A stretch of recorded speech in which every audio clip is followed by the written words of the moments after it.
तो फ्रेंड्स अब 27 अक्टूबर को तीन मैचेस होने हैं।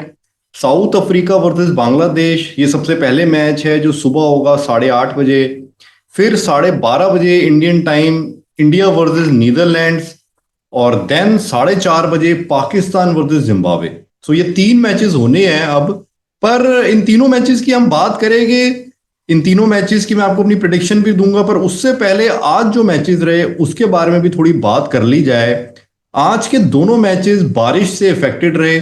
न्यूजीलैंड वर्सेस अफगानिस्तान मैच तो स्टार्ट ही नहीं हो पाया और बिल्कुल वॉश्ड ऑफ हो गया। और दोनों टीम्स को दो दो पॉइंट मिले। पर उधर इंग्लैंड वर्सेस आयरलैंड मैच, ये काफी रोमांचक रहा। और इसमें आयरलैंड जीतने में कामयाब रही। आयरलैंड को पूरे 4 पॉइंट मिले, इंग्लैंड को 0। और यहां पर भी रेन की वजह से मैच बीच में ही रुक गया।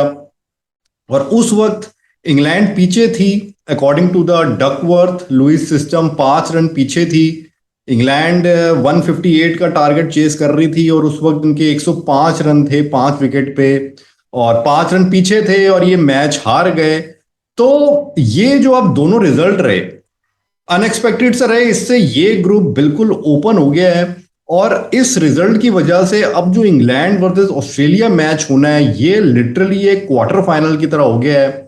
और आज के दोनों मैचेस का जो बेनिफिट है, असली बेनिफिट ऑस्ट्रेलिया को मिला है। सो ऑस्ट्रेलिया रेस में इनकी जो आशाएं हैं वो बिल्कुल जग गई है कि अब इन्हें बस इंग्लैंड को हराना है और ये वापस रेस में आ जाएगी, सेमीफाइनल की रेस में। और अपने मैच जीतते जाए तो ऑस्ट्रेलिया भी पहुंच जाएगी। उधर इंग्लैंड भी अब ऑस्ट्रेलिया से हारना अफोर्ड नहीं कर सकती, क्योंकि यहां पर एक मैच ये आयरलैंड से हार गए। और ये रिजल्ट इस तरीके से निकलेगा, इंग्लैंड हार जाएगी आयरलैंड से, किसी ने ये नहीं सोचा था। पर हमारे एक सब्सक्राइबर है रौनक खन्ना, इन्होंने ये सोचा था, ये लिख रहे थे कि इंग्लैंड आयरलैंड से हार जाएगी। और मैं समझ सकता हूँ क्यों लिख रहे थे। मैंने ही अपने पिछले वीडियो में बताया था कि इंग्लैंड का एसोसिएट नेशंस के खिलाफ इन T20 बहुत ही पुअर रिकॉर्ड है। इन्होंने कोई मैच ही नहीं जीता आज तक। और T20 वर्ल्ड कप में भी इसलिए कोई मैच ही नहीं जीता। ये 2 बार नीदरलैंड से हार चुके हैं इंग्लैंड। और आज ये आयरलैंड से भी हार गए। इनफैक्ट आयरलैंड ने इन्हें एक बार 2011 में जो 50 ओवर का वर्ल्ड कप था उसमें भी हरा के बाहर किया था। सो इंग्लैंड का ये जो एक खराब परफॉर्मेंस है अगेंस्ट एसोसिएट नेशंस, सो ये कंटिन्यू है। और ये बड़ी सरप्राइजिंग भी बात है कि इंग्लैंड इस तरीके से हार के ऐसे क्रूशल टूर्नामेंट्स में बाहर हो रही है। पर यहां पर इस रिजल्ट से, आज के जो रिजल्ट्स रहे, तो मैंने जो अपनी सेमीफाइनलिस्ट की प्रिडिक्शन की थी वो मैंने शुरू में वीडियो बनाया था बिफोर स्टार्ट ऑफ टूर्नामेंट, वो सही होती दिख रही है। अगर आपने वो देखा हो तो मैंने उसमें कहा था कि न्यूजीलैंड की टीम, जिसको कोई नहीं मान रहा कि ये सेमीफाइनल में पहुंचेगी, तब सब कह रहे थे ऑस्ट्रेलिया इंग्लैंड ये पहुंचेगी सेमीफाइनल में, तो मैंने कहा था न्यूजीलैंड तो सबसे ऊपर रहेगी, वो तो डेफिनेटली पहुंचेगी। और फाइट ऑस्ट्रेलिया इंग्लैंड के बीच हो जाएगी कि कौन वो दूसरे नंबर की पोजीशन ऑक्यूपाई करेगा। और वही अब हो गया इस ग्रुप में। और England versus Australia quarter final हो गया है। पर हम देखें जो ये मैच भी रहा है इंग्लैंड वर्सेस आयरलैंड, तो हम ये नहीं कह सकते कि इंग्लैंड अनलक्की थी। जो आज का मैच इंग्लैंड हारी, तो इसमें आयरलैंड ने अच्छा खेल दिखाया है। आयरलैंड पूरे मैच में इंग्लैंड से थोड़ी बेहतर टीम ही नजर आई और एक डिजर्विंग टीम नजर आई कि जो जीत डिजर्व करती थी। तो जैसे अफ्रीका का जिम्बाब्वे के साथ हुआ था, तो वहां पर तो वो जीते हुए थे और मैच के पॉइंट्स उन्हें शेयर करने पड़ गए, तो वो अनलकी थे।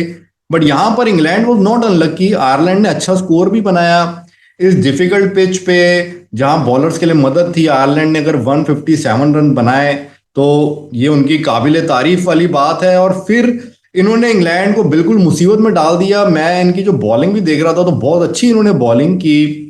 पहले 10 ओवर में जो विकेटें भी इन्होंने निकाली इंग्लैंड की, तो ऐसा नहीं था कि इंग्लैंड कोई अपनी गलती से विकेटें इन्होंने दे दी। आयरलैंड की बॉलिंग अच्छी थी, तो उस वजह से इंग्लैंड वाले कोई रन भी नहीं बना पा रहे थे, विकेटें भी इनकी जा रही थी। और खास तौर से जो बेन स्टोक्स की विकेट थी वो तो बड़ी कमाल का क्लीन बोल्ड किया। कोई भी और लेफ्ट हैंडर होता तो वो उस बॉल पे बोल्ड हो सकता था। बहुत ही बेहतरीन बॉल थी। और आप देखिए कि इंग्लैंड वालों को पता था कि बारिश होने वाली है, तो ऐसा नहीं है कि अनएक्सपेक्टेड आ गई। यहाँ पर तो फोरकास्ट है बारिशों की, तो इंग्लैंड को ख्याल रखना चाहिए था कि डकवर्थ लुइस सिस्टम पिक्चर में आ सकता है, तो अपना रन रेट तेज रखते। बट आयरलैंड वालों ने रन रेट तेज रखने ही नहीं दिया, कॉन्टिन्यूस उनकी विकेटें भी निकालते रहे, बॉलिंग टाइट थी। सो आयरलैंड जो जीती है यहाँ पर वो डिजर्व करती थी जीतना, और ये इंग्लैंड के फैंस के लिए सदमे वाली बात हो गई है आयरलैंड से हार के। और रेस में अब उनको अगर बने रहना है तो ऑस्ट्रेलिया को हराना होगा। ऑस्ट्रेलिया पर ऑस्ट्रेलिया इस वक्त एक जख्मी शेर की तरह है, तो वो मैच बड़ा जबरदस्त होगा। और अब हम देखें कि जो अब 3 मैचेस होने हैं कल के दिन, उनकी भी बात करते हैं, उनकी मैं आपको अपनी प्रिडिक्शंस भी दूंगा और साथ में कुछ इंटरेस्टिंग बात भी करेंगे। पहला मैच जो मैंने आपको बताया साउथ अफ्रीका वर्सेस बांग्लादेश होगा। सो इसमें तो of course south Africa he clear favourites है, साउथ अफ्रीका को ही जीतना भी चाहिए। पर ऐसी सिचुएशन इनकी जिम्बाब्वे के खिलाफ भी थी, वहां भी इन्हें जीतना चाहिए था। अब देखिए बारिश आ जाए, बारिश की वजह से मैच अबंडंट हो जाए और या पॉइंट शेयर करने पड़ जाए, तो इससे फिर मेरी प्रिडिक्शन भी इफेक्ट हो रही है। अब मैं इतना अंतर्यामी भी नहीं हूं कि मेरे को पता हो कि कौन सी कब बारिश कितनी होने वाली है। सो मैं प्रिडिक्शन देता हूं एक अपने क्रिकेट एनालिसिस के अनुसार, तो उसमें रेन के फैक्टर मेरे हाथ में नहीं है।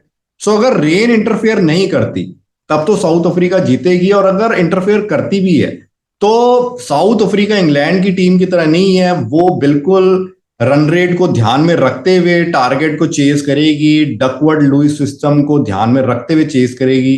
तो तब भी साउथ अफ्रीका को ही जीतना चाहिए। So my prediction for this match is कि साउथ अफ्रीका ये मैच जीतने में सफल रहेगी। पर अगर मैच ही अबंडंट हो जाए, दोनों को पॉइंट शेयर करने पड़ जाए, तो उसको तो मैं सिर्फ साउथ अफ्रीका का बैड लक ही मानूंगा। पर बैड लक भी मेरे अकॉर्डिंग तो कभी ना कभी साउथ अफ्रीका का भी खत्म होगा। साउथ अफ्रीका अच्छी टीम है, सो देखते हैं इस टूर्नामेंट में खत्म होता है कि नहीं, या इनका बैड लक इस बार भी जारी रहता है। और पर मेरी प्रिडिक्शन साउथ अफ्रीका के फेवर में है, साउथ अफ्रीका मैच जीतेगी। और दूसरा जो मैच है इंडिया वर्सेस नीदरलैंड्स, सो इसमें इंडियन टीम स्ट्रांग है, नीदरलैंड से बेहतर है, तो इंडियन टीम ही जीतनी चाहिए। मेरी प्रिडिक्शन भी इंडियन टीम के फेवर में है, इंडियन टीम ये मैच जीतने में सफल रहेगी। पर जो एक इंटरेस्ट की बात है खासतौर से इंडियन फैंस के लिए, कि क्या इंडियन टीम कोई चेंज करेगी, इनकी प्लेइंग 11 क्या होगी, वो एक इंटरेस्ट की बात है।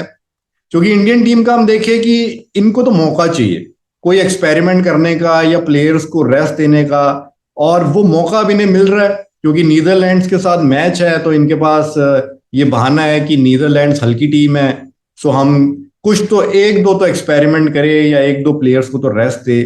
तो यहाँ मैं यही कहूंगा कि ये एसोसिएट टीम्स जो है तो हमें इनको हल्के में नहीं लेना चाहिए। ये वर्ल्ड कप भी चल रहा है, तो मैं तो यही चाहूंगा फुल स्ट्रेंथ टीम इंडिया खिलाए। पर फिर भी मुझे एक चेंज तो होता बिल्कुल नजर आ रहा है कि हार्दिक पांड्या को इंडिया रेस्ट देगी। पांड्या को हमेशा रेस्ट दे दिया जाता है जहां भी मौका लगता है, तो यहां पर भी दे दिया जाएगा। अब पांड्या की जगह कौन आएगा, या तो पंत होगा या दीपक हुडा। पर जिस तरीके से हम देखते आ रहे हैं कि पंत इंडियन मैनेजमेंट का काफी फेवरेट रहते हैं, और जहां मौका मिलता है पंत को इंक्लूड किया जाता है, तो शायद पंत ही नंबर 5 पे खेलेगा इस मैच में, पांड्या विल टेक रेस्ट। पर मैं यहां पर चाहूंगा कि अगर इंडिया पांड्या को रेस्ट देती है तो एक और इनको चेंज करना चाहिए, वो ये कि एक स्पिनर को बाहर बिठा के ये हर्षल पटेल को खिलाए। क्योंकि यहाँ पर जो हम पिचेस देख रहे हैं, जिस तरीके से मैचेस भी जा रही है, और जो पिछले मैच इंडिया का भी गया पाकिस्तान के खिलाफ, सो इंडिया के स्पिनर्स उतने इफेक्टिव नहीं लग रहे। तो अगर आप पांड्या को नहीं रखते तो आपकी 6th बॉलर की जो ऑप्शन है वो खत्म हो जाती है। चाहे आप हुडा को भी खिला रहे हैं, बट वो इतना प्रॉपर बॉलर नहीं है इन कंडीशंस में। तो फिर आपको 5 ऐसे बॉलर्स चाहिए कि जिनके बारे में आपको पता हो पक्का कि ये अपने अपने 4 ओवर अच्छे से फेंक लेंगे। तो अगर 2 स्पिनर्स ही इंडिया खिलाती है तो वहां पर थोड़ी दिक्कत हो सकती है। नीदरलैंड्स को मौका मिल सकता है कि वो एक अच्छा स्कोर बना सकती है या आपके स्कोर के पास पहुंच सकती है चेस करते हुए, तो एक खतरा रहेगा। तो इसलिए मैं चाहूंगा कि अगर पांड्या को ये रेस्ट देते हैं तो फिर अक्षर या अश्विन में से भी किसी एक को रेस्ट दे और हर्षल पटेल को खिलाए। सो उस केस में हर्षल पटेल भी नंबर 7 या 8 पे बैटिंग कर सकती है, वो भी एक बॉलिंग ऑलराउंडर का रोल अदा कर सकते हैं। सो वो मेरी प्रेफरेंस रहेगी कि इस तरीके से जाए तो बेहतर रहेगा। बट ये मैच इंडिया जीतने में सफल रहेगी, दैट इज माय प्रिडिक्शन। और फिर हम आते हैं इस दिन के आखिरी मैच पे, पाकिस्तान वर्सेस जिम्बाब्वे।